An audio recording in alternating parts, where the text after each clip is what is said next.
నమస్తే, welcome back to our channel. ఇది computer embroidering work అండి. అయితే ఈ కట్ వర్క్ ఎలా తీసుకోవాలి, హ్యాండ్స్ దగ్గర ఫంటైన్స్ ఎట్లా కట్ చేసుకోవాలి, ఎలా స్టిచ్ చేసుకోవాలి అనేది ఓన్లీ స్టిచ్చింగ్ అయితే చూపిస్తున్నానండి. కటింగ్ వీడియో నెక్స్ట్ వీడియోలను అయితే అప్లోడ్ చేస్తాను. అంటే ఇదే కదండి, ప్రతి ఒక్కటి మన ఛానల్లోనైతే ప్రతి ఒక్కటి కటింగ్ కానీ స్టిచ్చింగ్ కానీ ప్రతి ఒక్కటి అయితే వస్తూనే ఉంటుంది. మీకు ఏదైనా టిప్స్ కావాలన్నా కూడా మన ఛానల్ని సబ్స్క్రైబ్ చేసుకోండి. ఎక్కడ కూడా స్కిప్ చేయకుండా చూడండి, ఓకేనా. ఇలా క్లాత్ అనేది మెయిన్ పార్ట్ అనేది ఇలా ఎదురు బదురు చూసుకోండి. ఫస్ట్ ఆఫ్ ఆల్ క్లాత్ అనేది ఇలా పక్కన పెట్టుకోండి. మనం లైనింగ్ పార్ట్ అయితే క్లియర్గానైతే మనం ఫ్రంట్ పార్ట్ సైడు లోత్ అనేది తీస్తాం కదా, లోత్ అనేది ఎట్ సైడ్ వస్తుందో ఒక్కసారి చెక్ చేసుకోండి. ఇలా మనం ఫ్రంట్ పార్ట్ సైడు జాయింట్ ఎక్కువ అంటే ఫ్రంట్ ఇప్పుడు లోత్ అయితే ఇక్కడ తీసిన కదా, ఫ్రంట్ పార్ట్ సైడ్ జాయింట్లు అనేది బ్యాక్ పార్ట్ సైడ్కు వెళ్ళేటట్టు చూసుకుంటే బెటర్ అన్న ఆలోచన. మీకు అదే విధంగా చెప్తున్నా. అయితే ఎదురు బదురు చూసుకోవాలనేది ఎందుకనంటే మనం ఇప్పుడు ఇలానే ఇప్పుడు లోత్ అనేది ఈ పక్కన ఉంది, ఇప్పుడు బ్యాక్ పార్ట్ వచ్చింది ఇటు సైడ్ వేసింది అనుకోండి, మన హ్యాండ్స్ బాడీ పార్ట్కి జాయింట్ చేసేటప్పుడు ఏంటంటే రెండు హ్యాండ్స్ ఒకే చేతికి వచ్చేటట్టుగా ఉంటాయి. అందు గురించి అని చెప్పేసి ఫస్ట్ ఆఫ్ ఆల్ ఒక 5 నిమిషాలు ముందే చెక్ చేసుకొని ఇలా పక్కకు పెట్టుకొని ఒక పిన్ ఇలా పెట్టుకున్నారు అనుకోండి, దీన్ని ఇలా పక్కకు పెట్టేసుకుంటే కుట్టేటప్పుడు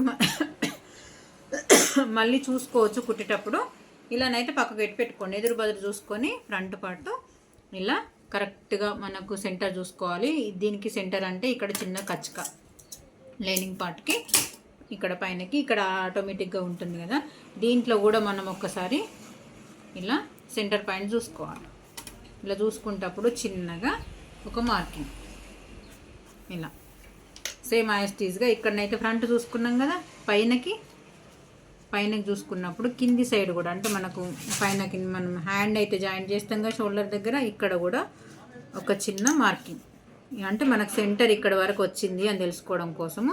హ్యాండ్స్ జాయింట్ చేసేటప్పుడు ఏంటంటే కొంచెం కూడా అటు ఇటు కాకుండా నీట్ ఫినిషింగ్తో ఇవ్వడానికి ప్రయత్నం చేయాలి మనం. ఇలా ఒక్కసారి పెట్టుకునే ముందు మళ్ళీ ఒక్కసారి చెక్ చేసుకోండి. నేను తీసిన కదా దాన్ని, ఈ లోత్ అనేది ఇక్కడ వచ్చింది, మళ్ళీ యాస్టీస్గా ఇక్కడ వచ్చింది.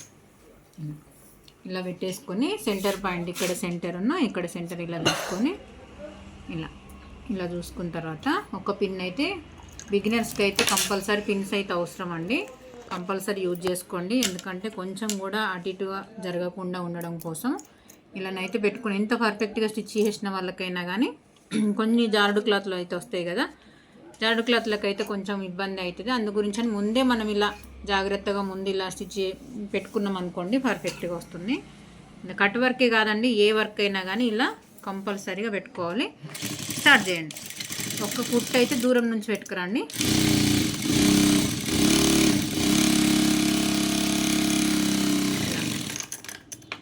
ఇలా పెట్టుకున్న తర్వాత ఒక్కసారి ఇది ఉందిగా సీదా సైడ్ వేసుకోండి. ఇట్లా పెట్టుకున్న తర్వాత మీకు చేతి వాటం ఎట్లా అంటే అట్లా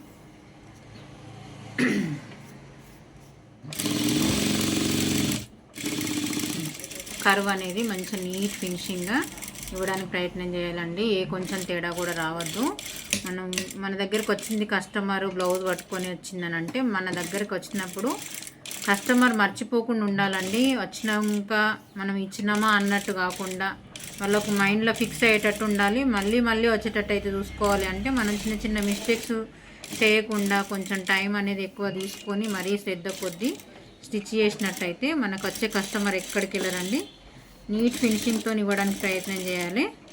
కట్ వర్కే కాదండి, ఏ బ్లౌజ్ అయినా ఎట్లాంటిది డ్రెస్ అయినా ఒక్కటి స్టిచ్ చేసినా కానీ పర్ఫెక్ట్గా ఇవ్వడానికి ట్రై చేయాలి. ఇక్కడ ఇంత అయితే ఖర్చు వచ్చింది కదా, ఇటు సైడ్ కూడా ఎంత వచ్చిందో చూసుకోండి ఒక్కసారి.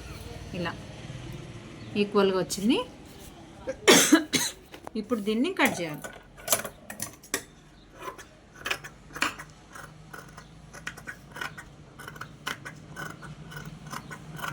ఒక పాదం ఇంచు ఖర్చు అనేది ఉంచుకుంటూ ఇలా కట్ చేసారనుకోండి ఎక్కడ కూడా పట్టేయకుండా ఉంటుంది. కార్నర్ల దగ్గర చిన్న కచ్చకలు అనేది కంపల్సరీగా ఇస్తూనే ఉండాలి. ఎందుకంటే ఇక్కడ పట్టేస్తుంది కదా, ఈ కరువు అనేది ఇంకా పెద్దగా రాలేదండి, చిన్నగానే వచ్చినాయి కాబట్టి పెద్దగా ఇబ్బంది పడాల్సింది ఏం లేదు. నేను ఇది చూపిస్తా క్లియర్గా. లెంత్ ఎక్కువైతుంది కాబట్టి ఇంకో హ్యాండ్ కూడా చేసి రెడీ చేసి చూపిస్తా. ఇలా కరువు అనేది ఎక్కువ లేదు కాబట్టి నార్మల్గానే తీసినాం కాబట్టి ఇలా అనేది కొంచెం మనం వేలుతోని కొంచెం లోపలికి తీసుకుంటూ నీట్గా అనుకొని, నేను చెప్పే ప్రాసెస్ కనుక మీకు నచ్చినట్టయితే లైక్ చేయండి, షేర్ చేయండి. మరిన్ని వీడియోస్ కోసం మన ఛానల్ని సబ్స్క్రైబ్ చేసుకోండి. మరిన్ని ఇట్లాంటి చిన్న చిన్న టిప్స్తోని కానివ్వండి, ఏది కానీ టైలరింగ్కి సంబంధించిన ప్రతి ఒక్కటి మన ఛానల్ని సబ్స్క్రైబ్ చేసుకున్నట్టయితే మీకు మంచి మంచి వీడియోస్ అయితే వస్తాయండి. బిగినర్స్ అయితే ప్రతి ఒక్కటి నేర్చుకోవచ్చండి.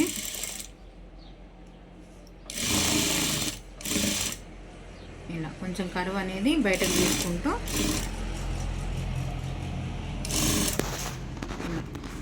ఎక్కువ లేదు కాబట్టి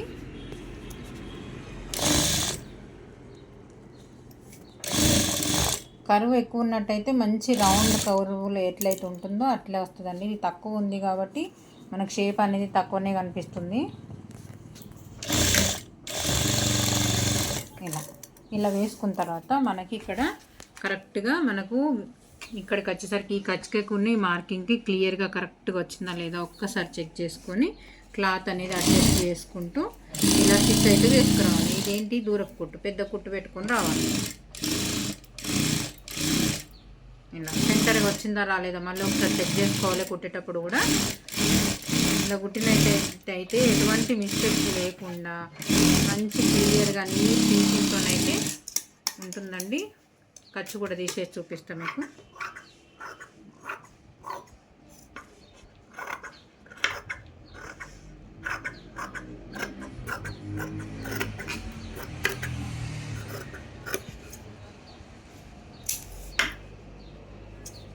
ఈ కచ్చకలు ఎందుకు అంటే ఫ్రంట్ పార్ట్ సైడ్ మనం లోతు తీసినాము అని తెలుసుకోవడం కోసం, స్టిచ్చింగ్ చేసేటప్పుడు ఎటువంటి టెన్షన్ పడకుండా ఇది ఫ్రంట్ పార్ట్ సైడ్కి వస్తుంది అని తెలుసుకోవడం కోసం చిన్న కచ్చక ఇది. ఇంకో హ్యాండ్ కూడా చేసి చూపిస్తా.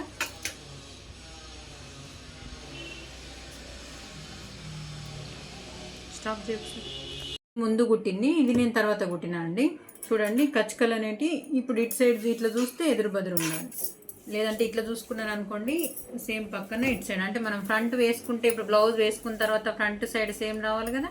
ఇలా ఇది ఇటు సైడ్ ఇది ఇటు సైడ్, ఇట్లా ఫ్రంట్ సైడ్ ఏది కానీ ఎదురు బదురు ఇట్లా చూసుకుంటే కుట్టేటప్పుడు మాత్రం ఇలా పక్క పక్కన ఉండేటట్టు చూసుకుంటే పర్ఫెక్ట్గానైతే హ్యాండ్స్ అయితే స్టిచ్చింగ్ చేసుకోవచ్చు అండి. మీకు ఈ వీడియో నచ్చినట్టయితే లైక్ చేయండి, షేర్ చేయండి. మరిన్ని వీడియోస్ కోసం మన ఛానల్ని సబ్స్క్రైబ్ చేసుకోండి. వీడియో నచ్చుతుందని అనుకుంటున్నానండి. మరిన్ని వీడియోస్ అయితే కంపల్సరీగా ప్రతిదీ కరెక్ట్ ఎక్స్ప్లెనేషన్తో అయితే ఇస్తానండి. Okay, thank you.